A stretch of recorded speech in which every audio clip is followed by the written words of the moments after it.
Selamat pagi, salam geografi. Kita berjumpa lagi ya. Oke, kita lanjutkan kompetensi dasar kita 3.2. Kemarin kita sudah membahas tentang peta. Sekarang kita akan masuk ke penginderaan jauh. Nah, tujuan pembelajaran kita sesuai dengan ini IPK-nya hari ini adalah menjelaskan konsep dasar penginderaan jauh, membedakan jenis citra dalam penginderaan jauh. Oke, kita next. Nah, yang pertama yaitu prinsip dasar dari inderaja. Apa itu inderaja? Singkatan dari penginderaan jauh. Nah, penginderaan jauh sendiri itu banyak sekali singkatannya. Ada inderaja, ada PJ, ada juga remote sensing.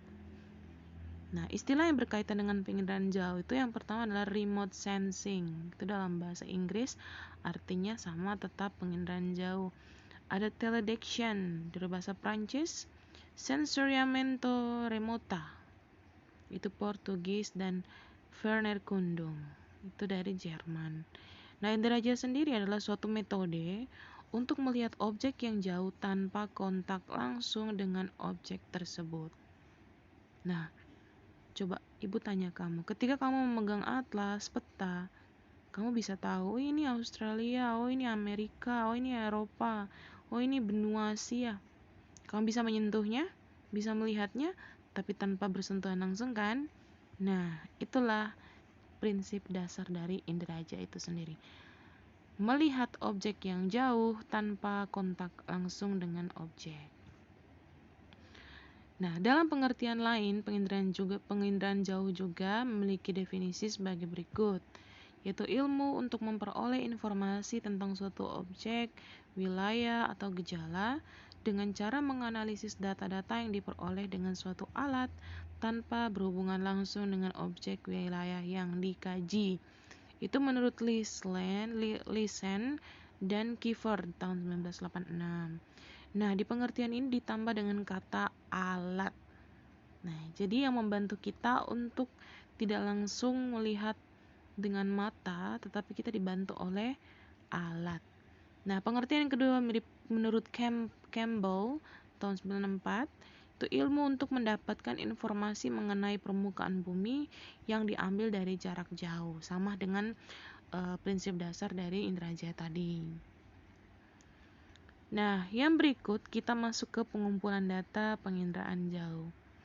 Dalam pengumpulan data dari penginderaan jauh itu dilakukan menggunakan beberapa komponen atau sistem yang terdiri dari sumber tenaga, atmosfer, sensor, objek, dan juga pengguna. Kurang lebih ada 5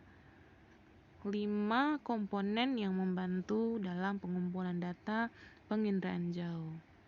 Nah, kita lihat satu persatu. Yang pertama adalah sumber tenaga. Nah, sumber tenaga kamu bisa lihat di gambar itu, yaitu menunjukkan pada gambar matahari. Nah, sumber tenaga dalam proses inderaja itu terdiri dari 2 jenis, yaitu ada tenaga matahari, yaitu alamiah, dan tenaga buatan. Nah, tenaga yang diperlukan berupa distribusi gaya, gelombang suara, dan juga gelombang elektromagnetik. Gitu. Fungsinya apa sih sumber tenaga ini? Nah, sumber tenaga ini berfungsi untuk menyinari ya. Untuk menyinari, bukan menyoi ya, itu menyinari objek dan memantulkannya kemana? Yaitu ke sensor. Tenaga yang diterima oleh sensor dapat berupa tenaga pantulan atau tenaga pancaran. Ya. Jadi fungsi sumber tenaga ini adalah sebagai media untuk menyinari objek yang ada di permukaan bumi untuk ditangkap oleh yang namanya sensor. Yang kedua, ya ini kurang lebihnya gambar dari sumber tenaga tadi ya. Ini dia gambarnya matahari. Jadi ada 3% yang diserap oleh ozon, 25% itu dipantulkan oleh atau dari awan, yang ke-19 itu diserapkan oleh debu dan gas, 8% dipantulkan dari permukaan bumi, dan 45% diserapkan oleh bumi. Nah, berarti ini menunjukkan bahwa sumber tenaga itu harus melalui beberapa pantulan, serapan, dan sebagainya. Jadi untuk sampai ke permukaan bumi itu tidak sepenuhnya seperti yang akan kita lihat dalam contoh-contoh yang akan Ibu berikan nanti. Jadi banyak sekali halangan atau kendala yang akan diterima. Karena akan ada cahaya yang diserap, ada cahaya yang akan dipantulkan kembali, dan juga ada cahaya yang mengalami hamburan. Ya, dia akan terhambur kemana-mana dan akan membuat sensor itu sulit untuk memfokuskan objek yang akan dia rekam, gitu adik-adik. Jadi ini dia kurang lebih penjelasan dari hambatan-hambatan yang dialami oleh sumber tenaga. Nah, yang komponen kedua yaitu atmosfer. Nah, ini tadi penjelasan dari sebagian juga penjelasan untuk atmosfer. Dia menyambung ke sini. Nah, di atmosfer akan terjadi 3 peristiwa, yaitu terpencar, terpantul, dan terserap. Nah, kurang lebih ilustrasinya ada di gambar ya. Nah, di permukaan air dan lahan. Kalau di permukaan air, otomatis cahaya akan terpantul, ya kan? Cahaya akan terpantul, dia akan menjadi spekular dan difus, ya. Terus terserap dan tertransmisi. Coba kamu lihat gambar yang pertama, latarnya merah muda. Nah, di situ cahaya matahari tidak bisa menembusi awan. Kenapa? Awan memantulkan kembali ke atas, dia tidak memantulkan ke bawah karena awan merupakan refleksi. Karena dia merupakan gumpalan uap air, sehingga cahaya menembusi awan itu akan sulit sampai ke permukaan bumi. Makanya kalau misalnya awan yang pekat lewat di atas kepala kita akan melihat seperti seolah-olah cahaya meredup ya. Nah, itu adalah posisi di mana awan melewati atau melintasi di atas kepala kita atau di atas rumah kita. Terus begitupun contohnya dengan air. Nah, air punya sifat yang sama ya. Dia juga suka memantulkan dan juga bisa meresap cahaya. Nah, itu ada anak panahnya ada 2 kan.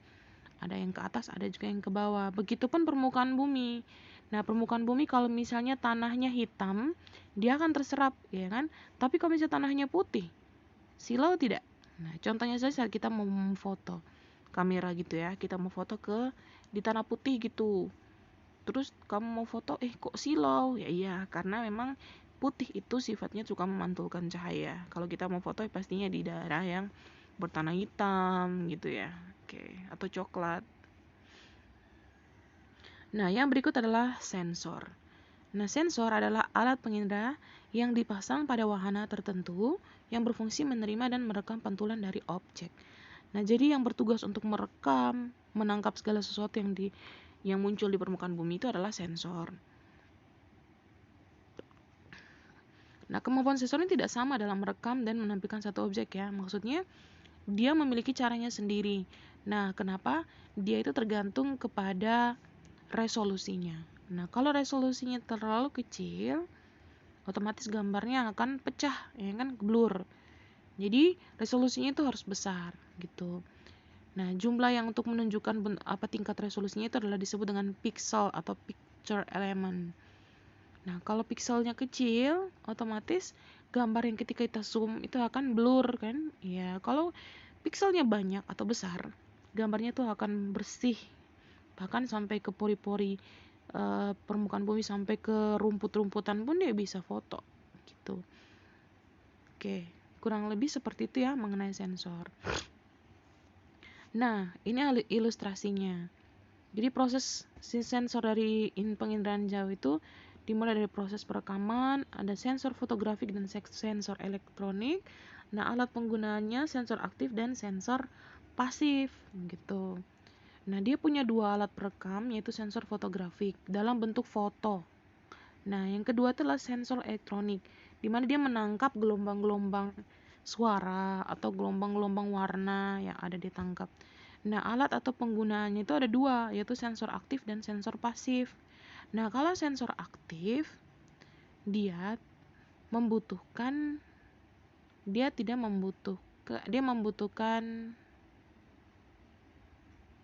dia tidak membutuhkan cahaya matahari. Artinya dia bisa memfoto saat malam maupun siang hari. Tapi kalau sensor pasif, dia hanya bisa memfoto pada siang hari saja, karena matahari muncul cuma sekali kan dalam sehari, itu pada saat siang hari saja. Jadi sensor pasif itu hanya bisa digunakan pada saat daylight atau saat siang hari. Nah, kalau sensor aktif, dia mau siang ataupun malam akan tetap bisa, hanya kualitas gambarnya pasti berbeda. Nah, yang berikut adalah target atau objek. Nah, targetnya otomatis kamu sudah tahu ya. Nah, itu ada beberapa ilustrasinya. Ada hewan, tumbuhan, pohon, dan juga hutan ya. Nah, jadi dia merekam itu target itu adalah segala sesuatu yang dapat direkam sebagai citra, gitu. Target didefinisikan sebagai suatu dengan sifat geometriknya, tipe, ukuran, dan sebagainya, dan juga sebagai penyajian dari sifat radiometrik benda. Artinya bahwa target dan objek itu tergantung dari ukurannya juga ya. Kalau terlalu kecil kita akan susah untuk menebak ini apa ya.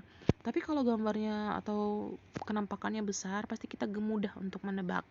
Nah, ketika kita menebak itu adalah proses dimana kita melakukan interpretasi peta atau interpretasi citra. Tetapi nanti kita akan bahas di pertemuan berikutnya ya. Kali ini kita baru bicara tentang dasar dari penginderaan jauh. Nah, yang berikut adalah perolehan data. Nah, perolehan data itu dilakukan bisa juga secara manual dan juga secara digital atau numerik. Nah, perolehan data kurang lebih prosesnya tuh seperti ini ilustrasinya. Dari sumber tenaga melewati atmosfer, dipantulkan oleh objek dan objek memantulkan cahayanya ke sensor, ditangkap oleh sensor dan dirubah ke data visual digital menjadi foto citra dan non citra dan digunakan oleh pengguna data. Jadi kurang lebih proses seperti ini ya. Nah, yang terakhir adalah pengguna.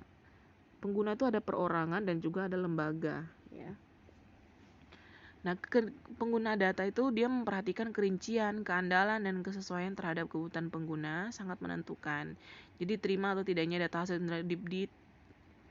hasil inderaja itu ditentukan oleh para pengguna itu. Nah, para pengguna dapat berupa perorangan maupun suatu lembaga seperti Bakot Sutarnal, BMG, BPN, BPT, dan lain-lain. Nah, jadi pengguna itu salah satunya kita juga ya, yang tidak disebutkan di situ. Para pelajar, guru itu juga merupakan pengguna penginderaan jauh. Oke. Yang berikut membedakan jenis citra dalam penginderaan jauh. Aduh, maaf ya, ini jadi acak-acakan. Ini yang tadi Bu edit, tapi kayaknya tidak berubah sama sekali. Oke, kita membedakan jenis citra dan penginderaan jauh. Nah, gambaran yang tampak dari suatu objek yang sedang diamati sebagai hasil liputan atau rekaman suatu alat dapat berubah perekaman satelit maupun pemotretan udara.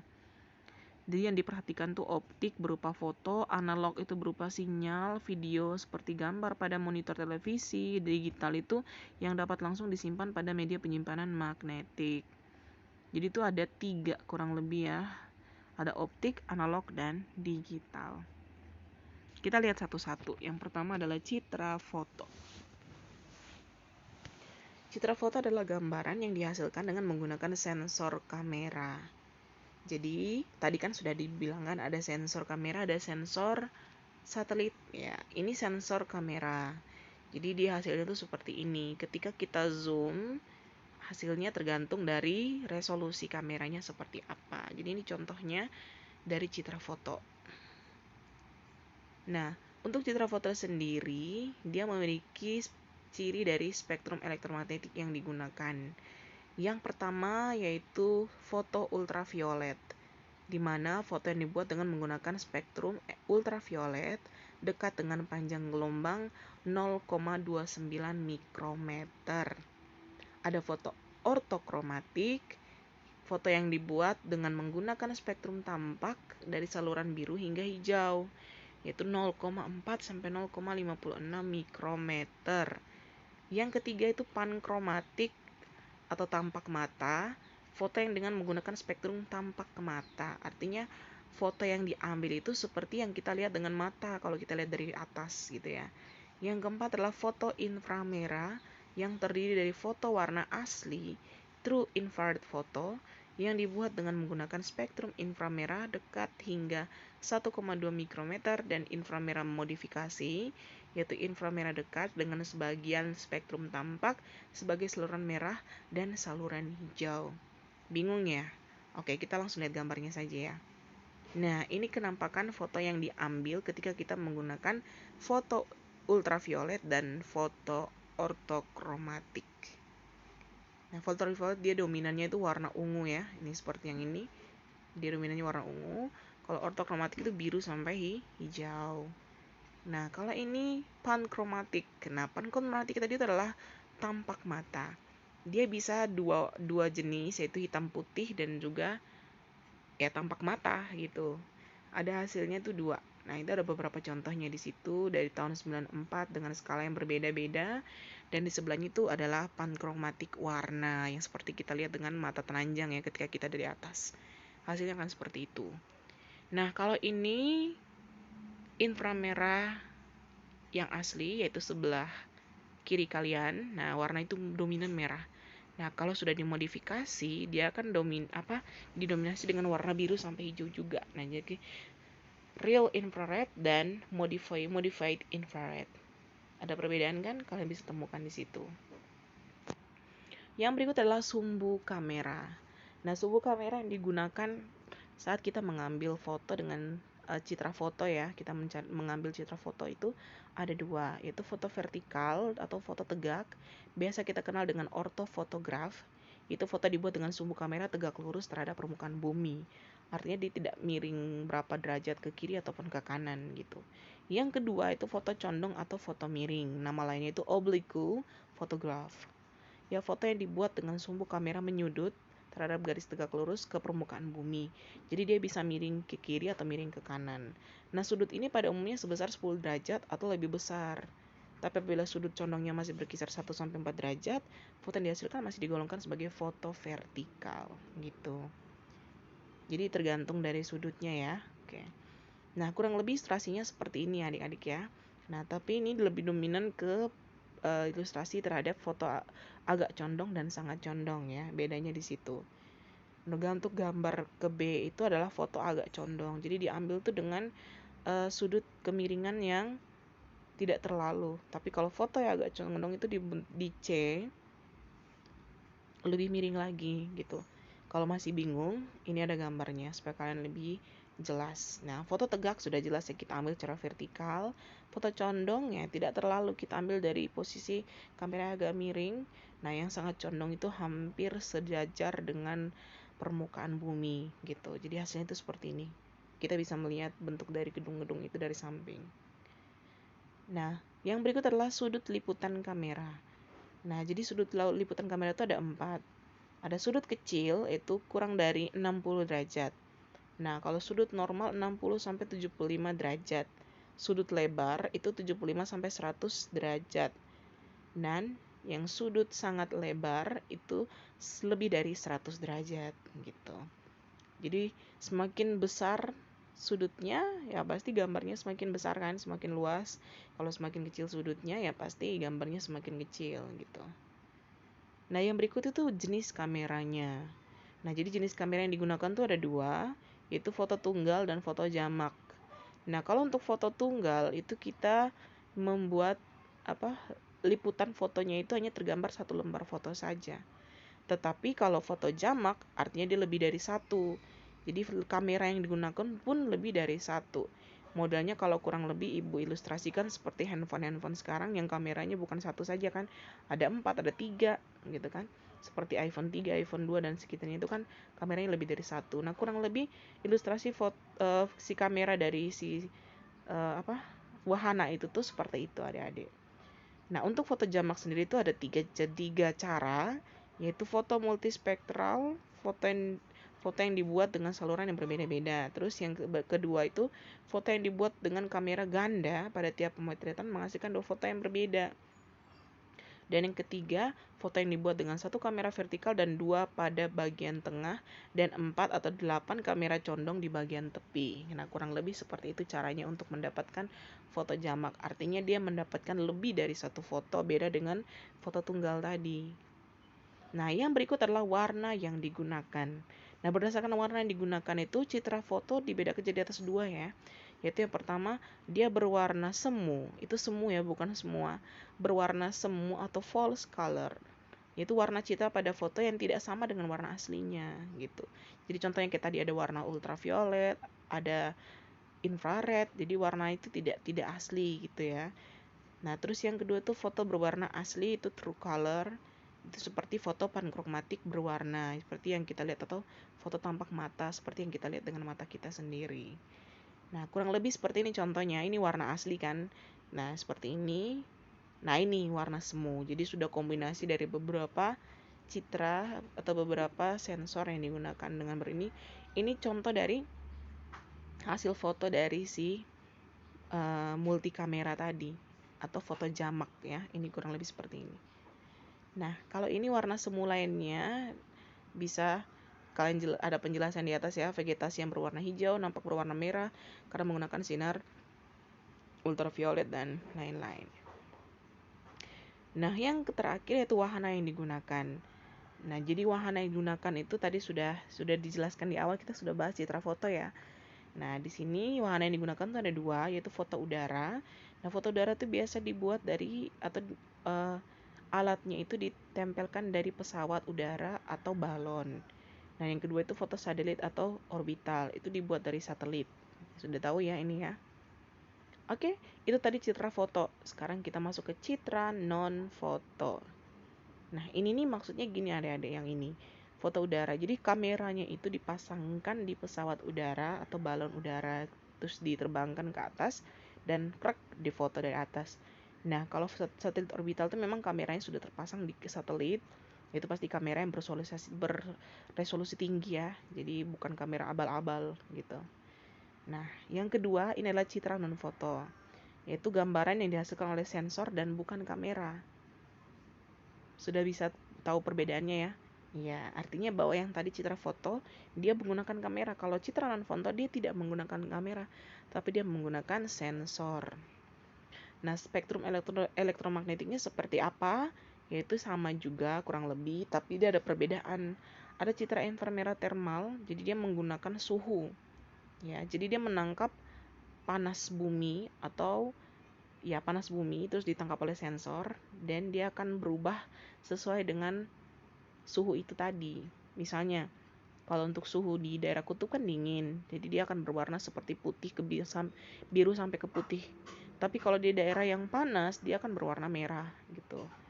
Yang kedua tuh citra radar dan citra gelombang mikro. Dibuat dengan spektrum gelombang mikro. Dia menangkap gelombang mikro dari objek yang akan dia foto. Yang terakhir citra radar. Dia tuh menggunakan sistem aktif atau sumber tenaga buatan.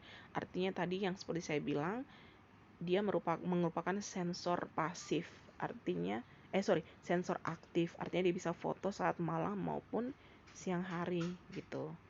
Dia menggunakan dua. Dia bisa foto siang ataupun foto malam, tidak masalah gitu. Nah, ini dia contohnya ya. Kalau itu kan tadi Ibu bilang dia akan kalau inframerah thermal dia akan mengikuti suhu. Nah, itu merupakan gambaran atau foto dari Gunung Merapi dengan radius asap ya, semburan asap dengan jarak 16 km gitu. Nah, yang sebelah itu adalah citra radar. Nah, citra radar modelnya seperti ini. Nah, yang berikut sensor yang digunakan. Nah, sensor dalam citra non-foto itu ada 3, yaitu citra tunggal, itu citra yang dibuat dengan sensor tunggal yang salurannya lebar. Nah, citra multispektral, ini ada 4 ya, minta maaf, ini tapi nomornya terhapus 1. Nah, yang kedua tuh citra multispektral, citra yang dibuat dengan sensor jamak tetapi salurannya sempit. Ya, ini sebenarnya nomornya gini adik-adik. 1 citra tunggal, yang kedua citra multispektral. Nah, citra multispektral itu terdiri dari 1 citra RBV atau Return Beam Vidicon. Sensornya merupakan kamera yang hasilnya tidak dalam bentuk foto karena detektornya bukan film dan prosesnya non-fotografik. Nah, yang keempat itu citra MSS, Multispectral Scanner. Sensornya dapat menggunakan spektrum tampak maupun spektrum inframerah thermal dan dapat dibuat dari pesawat udara juga. Nah, wahana yang digunakan. Nah, jadi ada beberapa wahana yang digunakan dalam citra non-foto. Yang pertama adalah citra digantara. Dia menggunakan airborne image. Artinya dia tetap menggunakan wahana adalah seperti bentukannya seperti pesawat terbang, tetapi pesawat terbang khusus gitu. Nah, terus yang kedua citra satelit. Otomatis dia menggunakan satelit atau spaceborne image. Yang ketiga, citra satelit penginderaan planet. Nah, ada lagi nih jenis-jenisnya, ada citra satelit Viking dari Amerika Serikat, citra satelit Venera milik Rusia. Yang keempat, citra satelit untuk penginderaan cuaca. Beda lagi, NOAA, citra meteor dari Rusia. Yang kelima, citra satelit penginderaan sumber daya bumi dan citra satelit untuk penginderaan laut. Jadi wahana yang digunakan tuh kurang lebih ada 6 ya untuk citra dan foto. Hasilnya pun berbeda-beda gitu. Jadi ini semua nih hampir semua menggunakan satelit. Satu saja yang menggunakan pesawat terbang, itu citra digantara. Nah, kurang lebih seperti ini citra GMS yang diterima instalasi lingkungan dan cuaca dari LAPAN atau Lembaga Antariksa Penerbangan Nasional.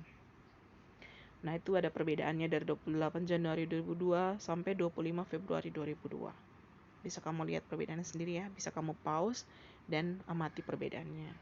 Nah, ini citra non foto dari satelit NOAA. Nah, ini kurang lebihnya seperti ini. Nah, ini dari citra Ikonos dengan skala 1:1000.